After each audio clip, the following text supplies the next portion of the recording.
still the beginning of the year. So Happy New Year. We are setting goals, different kinds of goals. And we've talked about the vision board. We're talking about goal setting. But today we're going to be very specific with not just any goal, to financial goals. Last year has taught us one thing: we were not ready for a pandemic. We were not ready to lose our jobs. We were not ready to get a pay cut. No, we were not. So somehow we were thrown aback. There are people who survived, there are people who didn't. But the good thing is we are here today. So we're going to be looking at some of the tips that you need as the year is beginning for you to be able to just take care of your money, save some more, spend well. And to take us through this conversation is the founder and CEO, The Legacy Hub, KE, Susan Wanjiku. Welcome to the show. Uko salama. Happy New Year. Happy New Year to you. You look really nice as well. Thank you so much. Yeah. So do you. Thank you. Yeah. In black, Ivy. Oh, you're looking fire. Asante. Yeah. Money is an important conversation to have. Is it something that, let's just start with Legacy Hub and what it does, so that before we just get into the topic of the day. All right. So the Legacy Hub KE is a company that I founded, and it's generally, think of it like a one-stop platform, right? For all things personal finance and personal development. Yeah. Okay. The reason why I started that business is because I've worked in finance and in investments for a while, and I noticed that there's a gap in financial literacy for individuals, right? So you find that someone is even working in a bank, but they're unable to manage their own personal finances. But they're managing our money. Oh, yeah. Yeah. Yeah. Okay. So that's what we do at the Legacy Hub KE, okay? So I noticed that there's that gap that most people do not know. So how best can I budget? How much do I need to put into an emergency fund? What is an emergency fund? And how do you even build an emergency fund, right? Wow. How do I get out of debt? How do I plan for vacations and school fees and insurance? What exactly are the investment options for someone at my level? Someone who earns 40,000, someone who's not earning in the 5 figures or in the 6 figures, right? And so, and for me, it was so obvious, right, that we need someone who can actually take you through that on a one-on-one level. So my niche is, I never put people in a group class. Yeah, so I work one-on-one with my clients, right? Sort of like walk the journey with me. Exactly, because money is so emotional and mental more than we care to admit, right? And personal. So, you know, in a group class, someone wouldn't be able to say, yo, I'm a serial, thrifter. I do retail therapy. I'm in deep debt and my husband doesn't know. I'm a gambler, right? Yeah. So you see, when you have a professional who's committed to your growth, committed to your development, listening to you and tailor-making the process for someone at your level, that's what we do. Oh my goodness, I love it. Probably I need help, but I'm doing okay, guys. But I think it's important to just, if you're not skilled in such a way, to find help. And that's why you're here today, to give us some tips on how to make these financial goals and to make this year just better than last year. Or even you as a person to become a better person in terms of managing your finances and probably get to a point where you are financially free. If it's possible, that's the goal. That's the goal. Yeah. It's amazing when you just buy things without looking at the price. Can you imagine? Yeah, you pay as you wish. You know? Yeah. Okay, fine. Give us the tips. Tip number 1. Okay.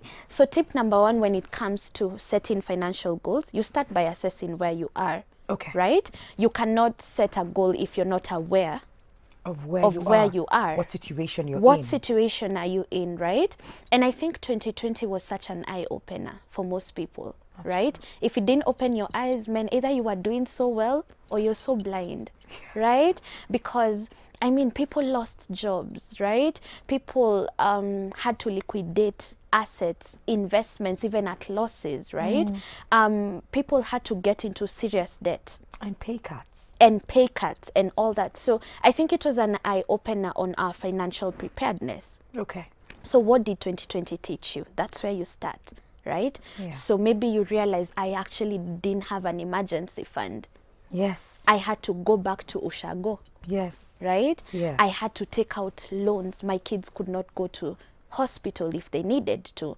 right? Yeah. I could not. So when you realize that in a situation of financial crisis, in what bracket were you? Were you among the people who are like, okay, I know things are bad, but we can do this? Yeah. Or were you those people for, I'm done? This is it. This is it for We shall me. go, here I come. Ushago, here I come, Yeah. right? So what did 2020 teach you? For some of us, it taught us we actually didn't have a financial cushion. We didn't have an emergency fund. So one of your goals should be to set up an emergency fund. Maybe 2020 taught you that you spend too much, right? So you want to see on how can I cut spending. Maybe 2020 taught you that one source of income is not enough. It's too close to none. Yes. Because you lost your job, right? So one of the goals you want to set for yourself in 2021 is to generate multiple streams of income. Yes. Yeah. So you start by assessing where you are, because if you do not know where the problem is, we cannot come up with solutions for That's that. true. Yeah. So number one is assess. Assess where you are. Number two. Okay. Tip number 2, after you have identified where you are, right? You want to start setting goals that are in alignment to where you want to be. Okay. Okay? Yes. So I know this is where I am. And because now I know this is where I am, and this is where I desire To to go. be, right? One of the things I've noticed from working one-on-one with people is we have a mob mentality when it comes to money. We have a mob mentality when it comes to investing. Let me give you an example. Okay. So when the craze for cryptocurrency and Bitcoin came, what did Yep. you see? Everybody got into it. When crowd one came, right? Everybody went to it. When someone says, I mean, let's even go all the way back to the quail business. Oh my God, yes. Everybody did got it. into Exactly. it. Multi-level. Can you imagine? remember those And the marketing- losses were massive. Silver, gold, platinum. Yeah, you know? And so Yeah. when you're setting financial goals, you don't want to set financial goals because Mwikali told you that that's profitable. Yeah. Or Susan told you that that's profitable. Or because there are adverts on the TV telling you you're going to make abnormal profits. Or this business is booming. You don't go where the buzz is. You set goals in alignment to where you want to be. Go, yeah. Exactly. So if my goal is to build an emergency fund, then whatever goal, wherever I'm going to invest my money, needs to be in alignment with that. If I want to buy a piece of land and to stop paying rent, I want to have a building project over the next 3 to 5 years, then my financial goals should be in alignment to that. Right? If I'm trying to get out of debt, right? What does that mean? That means that I'm cutting costs. Yes. That means that I'm trying to make additional income. That means that every additional coin I'm going to be getting is going to be directed towards getting me out of debt. I like that. You understand? Yeah. So instead of, because you see, a lot of us want to kind of like surprise people out there, and the funny thing is you end up Ta-da! surprising yourself. You end up surprising yourself. Yeah. So I think a lot of people just never sit to and evaluate their financial situation, right? And even setting those goals. You know, little tiny goals. Yeah. And aligning Yeah. them. And one of the things, my mantra is usually think big, but start small and start now. Yeah. Yeah. Yes. So it might be something that is probably over 5 years, but you want to ask yourself, what can I do right now with what I have, with the resources already at my disposal? Absolutely. How can I start small? Wow. Yeah. So the next step after you've assessed, you want to set goals in alignment to where you want to be. Not That's in number 2. Exactly. Yeah. Yeah. Number yeah. 3. Number 3, budgeting. I will never overemphasize the need to budget. Yeah. Now, most Kenyans think budgeting is writing a list of bills. That's not budgeting. That's not it. That's not it. That's not it, right? So one of people I love in the financial industry, his name is Dave Ramsey. He says budgeting is telling your money where to go instead of wondering where it went. Okay. Yeah. So a lot of Kenyans at the end of the month, when you ask someone to account for where their money went, most of them cannot tell you, right? Okay. So a lot of them are like, oh, I paid rent, I paid bills. Or you see, budgeting in our heads just accumulates to bills. The normal bills like rent, lights, electricity, water, utilities and all that. But let me tell you, a good budget there are 4 features of a good budget that I teach, right? Okay. I do have a module called the Budgeting 101 module. And one of the reasons why I teach people is because most people do not even know how to budget. Okay. Because we think, okay, now that I've written a list of bills and these are the amounts, I'm done. No. First feature of a good budget is that it should include 4 essential parts, Okay. right? The first part should be your budget should include mandatory bills and expenses, obviously. Okay. The second That's is the that, only bit we do. yeah, that's the only bit we do, but there are 3 others. Okay. Okay. All right. We have wants, leisure, and entertainment. Ah. Most of us do not plan for our That one is like freelancing. It's exactly venye inakuja. And let me tell you, a lot of us are compromising on our financial security just so that we can have brunch with the girls. Yeah, branch imekuwa kitu nini. exactly. A And it's lot of not us cheap. are compromising our financial freedom just so that we can order in KFC. Yep. A lot of us are compromising just because you have to have drinks with Oh the my boys. goodness. So we are not poor. No, Our we're not. priorities are just upside down. So we need to set out money for our leisure. Exactly. And do not go out of what you set Thank you. for yourself every single month. Yes. Higher. Feature number 3. Yeah. The third feature is that it should include savings and investments. And this is not done after you have already No. In Ili fact, ndio imebaki. exactly. In fact, in my budgeting template, that comes first. spent. Yes. We have savings and investments, and I Yes. call it pay yourself first. Okay. Yeah, we are so busy paying our landlord, so busy paying eateries, we are so busy paying everyone else, but the person who's putting in the hours. It's you. Exactly. So how do you pay yourself first? You pay yourself first by deciding that I'm gonna be taking out 20% non-negotiably every month and direct it to savings and investments, right? So that way you don't, and in fact I keep telling people, pay yourself first and make it automatic. Yes. How do you make it automatic? Put a standing order with your bank, With your bank. especially kama unajijua. Yes. Right? Because I mean, most of us usually have that debate with yourself every month. Sinaweza ifanya tu next month. Exactly, hii si mwezi lazima. imekuwa Imekuwa ngumu. yeah, Alafu corona. Na ni exactly, January. right? Yeah. So we are compromising on that. So if you want to really pay yourself first, you need to make it automatic, Okay. right? And then the fourth feature is that it should have debt. All right. So let's assume this is an Excel sheet. So we have savings and investments. Okay, so you list down, and the first thing under savings and investments you need to have is your emergency fund.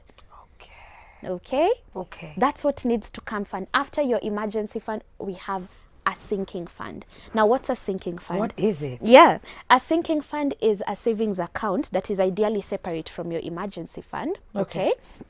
Where you save up for non-monthly expenditures and short-term projects. So let's assume this is, and this is how you do financial planning, for instance, in 2021. Okay. So you ask yourself, what, I know there are things I have to pay on a monthly basis, Yes. but there are things that I do not pay on a monthly basis, but I am sure, come rain or sunshine, this thing is gonna come up in my financial year. Yes. One of those things is car insurance, if you own a car. Yep. Most of us start running around crazy, like or when a inakuja cop next month. stops you, Yes. is when you remember, oh my goodness, my insurance is due. So why not plan out for that? That earlier is not on? an emergency fund because you know. That's not an emergency. not an emergency. That's why sinking funds are different, Yes. right? Another thing, Christmas. Christmas hits Kenyans like a surprise.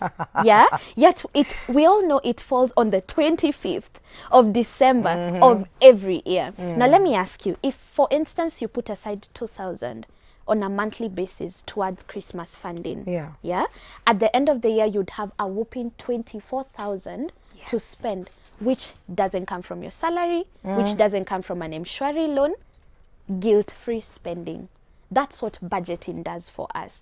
So a lot of us have a mindset that budgeting is supposed to limit us, but the truth of the matter is that it frees you to do what is called guilt-free spending. So another thing, vacation. Maybe you value traveling Yes. once every year. It's not an emergency. It's not an emergency, No, it's right? not. So you sit and ask yourself, so we're in January, I want to travel in August, Yes. right? So I have 8 months to raise this money.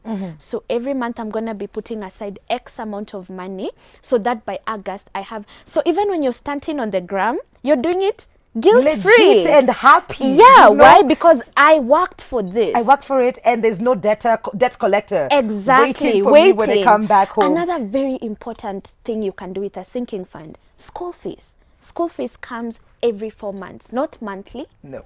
Every 4 months. Yes. So you see, some of these things, even for ladies, our hair care products, we don't buy those things Every single time. Every single It is not an emergency. Exactly. So you see, some of those accounts, it's very important. You see, you're not just saying I'm saving and investing. No. You're saving for specific things. purposes. And that's the thing that we do not do, Yeah. Susan.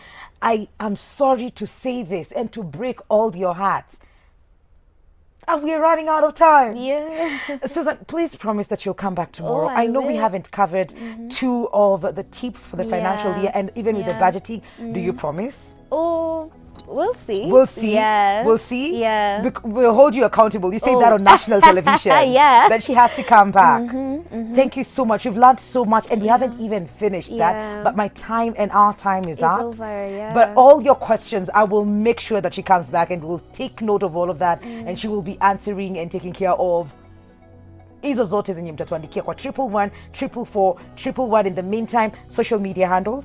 Susan Wanjiko on Instagram, Susan Wanjiko on Facebook, Susan Wanjiko on Twitter. And if Yeah. people want to get in touch with Legacy, Okay, my website is www.thelegacyhub.co.ke. So as long as you go there, you're going to find everything that you need to know about the coaching services. I post very educational content on my IG page. It's called Okay. Finance Friday. Okay. So you can always find very dope stuff on there.